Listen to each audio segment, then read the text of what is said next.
this is David with Cartoon Fortress. Thank you so much for joining me on the channel today. Happy to have you here. Now, the topic of today's video is the hopefully still happening Criterion sale at Barnes & Noble, the 50% off sale that we get to enjoy every July and November. With the current climate with COVID and the world pandemic, there are rumors that this sale might not be happening. I certainly hope that's not the case, or that at least they have an online offering. I know the stores are operating with business hours at their brick and mortar locations, so I'm hoping that we still have the opportunity to go and take part in the sale at the stores, and that the sale happens at all. So that is yet to be seen. Hopefully we'll find out here in the next few days if that's happening or not. Excuse me. But what I wanted to do here was I wanted to recommend a few Criterion titles, especially if you're new to the Criterion collection. I wanted to pick a few titles here that are a great entry point to the collection.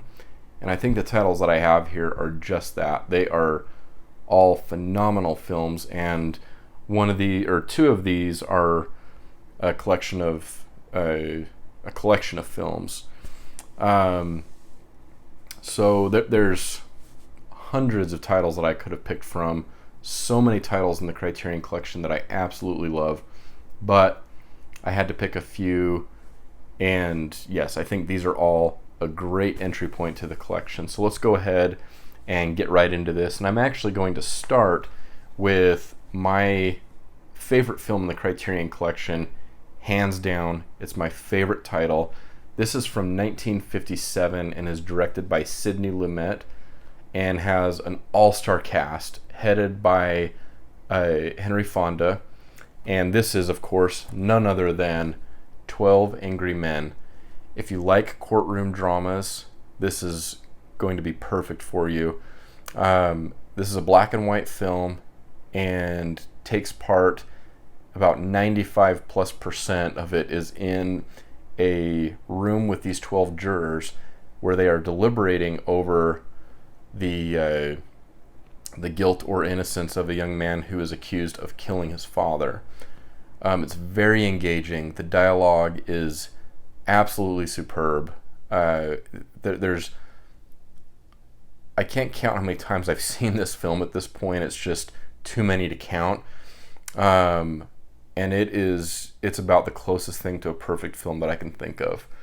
There are a few others that I would put in company with this, but this makes that list of just pretty dang near perfect films. So if you have not seen this, I would highly suggest picking this up. This is the easiest recommendation I can make in terms of a blind buy. It's perfect. So 1957, Sidney Lumet, 12 Angry Men, absolute recommendation, and my favorite film in the entire Criterion collection. All right, next up we have another black and white film. I'm a black and white film enthusiast. I love them. So this is from Stanley Kubrick, who has a growing presence in the Criterion collection. There's a few of his films that are offered. Now, this is not my personal favorite Kubrick film, but I absolutely love it. My favorite Kubrick film personally is The Shining from 1980 with, of course, Jack Nicholson. But this came much earlier. This is from 1956, and this is The Killing. This is a great heist film, and there are influences from this film that you can see in modern film very easily. You can see who took influences from Kubrick and kind of the styling here. This fits, I would say, kind of sort of in the film noir category, but it's more of a heist film, but just a really great cast, and headed by Sterling Hayden, who I really like. His performance is really great. He also has a presence outside of this film in the Criterion collection. The one that I can think of off the top of my head that I really, really enjoy is The Asphalt Jungle. And that is a film noir title that I can highly recommend as well. But just really, really great film. And the cool thing here is that it actually doubles, so you get kind of a double feature here with Kubrick's film Killer's Kiss, which came, 1 year before The Killing. And that is a film noir title. But lots of extra features here. Highly, highly recommended if you're a fan of Kubrick, or even if you're not. This doesn't feel... now Kubrick, he did jump genres over his career, but some of his films are... they require a lot of analysis and dissection and lots of different ways to look at his work, which I love. I love that about his work. This is not one of those films. This is a lot more straightforward, just a straightforward heist film, and is very, very enjoyable. So highly recommend The Killing by Stanley Kubrick. All right, now the last one here in a standard case is a film noir that Criterion introduced me to, and boy am I glad I picked this up on a blind purchase. This is directed by Edgar G. Ulmer, and this is Detour. Now this is about as tight a film as there is. Its runtime is only 69 minutes, so not a big commitment if you're looking to watch this. Just over an hour, very easy watch in terms of runtime. There's not 1 second of this 69 minutes that is wasted. It is really great. I love the filming locations, the cinematography, the way this is shot it's wonderful. And I have to commend Criterion, and I don't know the artist off the top of my head, but the artist that put this cover together, it's amazing cover art. And I live in Arizona, and the cover of this film in particular is just, I get such Arizona vibes, and even throughout watching the film. But anyways, that's just a side note. I was so taken by this cover art that I had to buy the poster that Criterion had available on their site for a little while. I don't think it's on there at this point, but I had to purchase the poster, and I actually have that in my closet. I still need to get that framed and put up, but very, very great film noir here. And I'm realizing I was trying to get a good range of titles, and I realized I already have a couple of film noirs here, and that's really done by accident. I guess it just shows how much I love that genre. But Detour is really wonderful. Excuse me. Okay, so jumping over to one of my favorite directors in the entire collection, a director that has a ton of work in the collection.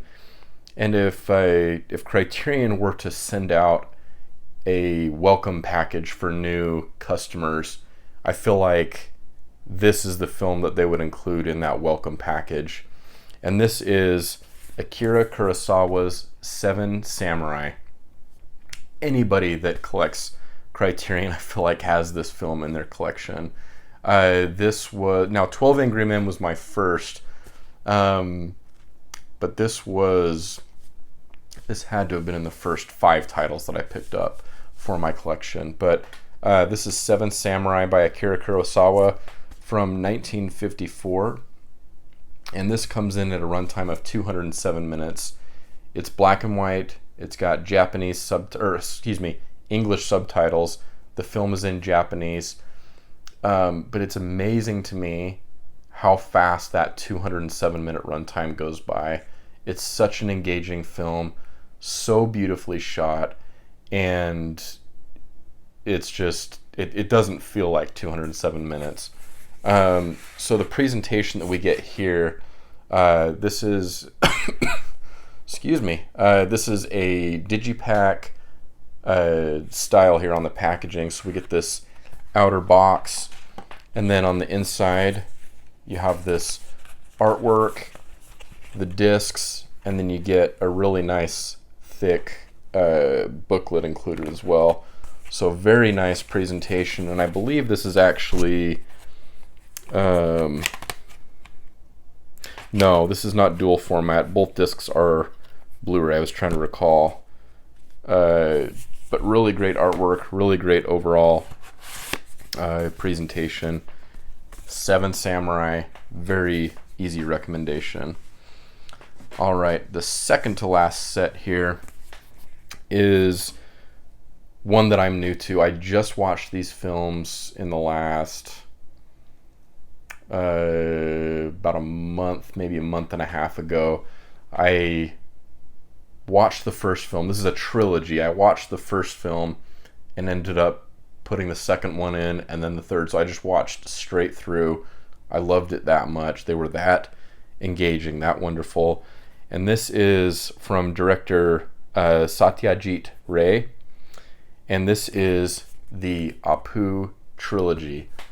So we have three films here: Pather Panchali, Aparajito, and I'm probably butchering that, I'm sorry, and then Apur Sansar.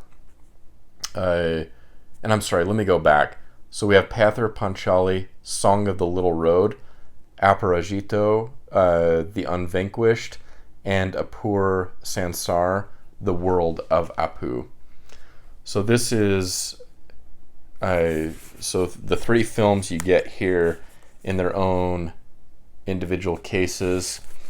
Lots of extra features. In fact, there's some great stuff on the restoration of these films, which in and of itself is an amazing story. And there was a warehouse fire, which the original film negatives on these were damaged very, very badly. So for them to bring these films back from the dead and give us the presentation that we get here is just phenomenal. So we get a really nice box set presentation here with this very striking cover art. And we follow this family, and I don't want to say very much. I mean, it follows this family. It's a very dramatic trilogy of films, and as they advance through life and death, and it's just a very engaging drama. Highly recommended. And this does include as well, in the final film in the set, you do get a nice booklet as well. So each of these are packaged this way. So really, in terms of packaging, it's really nice. I like the digipack styling. I like the standard case stylings as well. But this is very much something that you can expect if you're new to Criterion. Again, if you get box sets, this is a very typical style of packaging from Criterion. All right, and the final set here, full disclosure, I have not seen all of the films in this set, but I've seen enough to know what an absolute treasure this collection is. And this is really from the individual credited with the American independent film scene, one of the founding fathers of that film movement, or that film scene. And this is John Cassavetes' 5 films. Anybody that you talk to that collects Criterion or has collected Criterion for years, this is just naturally at the top of their list, and for good reason. So we get 5 films here. We get Shadows, Faces, A Woman Under the Influence, The Killing of a Chinese Bookie, and Opening Night. The favorite of what I've seen. Let me pull this out of here. Whoops, maybe. My favorite film that I've seen in this collection yet is A Woman Under the Influence. Gina Roland's performance in this film, as well as Peter Falk, but Gina Roland's performance in this film is one of my top 5 favorite performances in cinema history. It's that good. It deals with mental health, with family relationships, and just the day-to-day struggle of life is a good way to put it. I had never ever seen a performance like this before that's just this raw, this real. Gina Roland's is forever on the top of my my list of performances. It's like I said, it's easily one of the top 5 best performances I've ever seen. And I have also seen so I've seen the first 3 films, so 3 of 5 films. I've seen Shadows, Faces, and A Woman Under the Influence. The Killing of a Chinese Bookie and Opening Night I plan on getting to very soon. I've owned this set for a year or two, probably 2 years at this point, and just the film backlog that I have, films to watch, it's a good issue to have, but I have not had the time to get to everything that I want to get to yet. And then there is this included book in this one as well, with lots of writing, lots of stuff to get into here. And I don't remember which of these sets or which of these films it's included as an extra feature on, but there is a John Cassavetes documentary called A Constant Forge. I haven't had a chance to watch that yet. I wanted to watch through the films and then have that kind of be the final thing that I watch, among the other special features, of course. But in terms of box sets, yeah, this is an absolute must. I can't wait to watch the last 2 films. But just such a great voice in American independent cinema, and such wonderful performances in the films that I've seen thus far. And yes, Gina Roland's is phenomenal. Okay, so there are 6 recommendations for you. Again, there is just it feels like almost an endless amount of recommendations I could have made. So many titles that I'm even thinking about in my head right now of why didn't I include that or that or that. It's not going to happen. There's too many good titles in the Criterion collection to be able to do something like that. But I would like to know if you do currently collect Criterion films. Drop a comment down below and let me know what your favorite film in the collection is, and then some recommendations that you would make to people as well that are maybe looking to pick up some titles. Hopefully we do have the sale. I really hope that happens. But we'll see here in the coming days on whether that happens or not. So we'll see. We live in hope.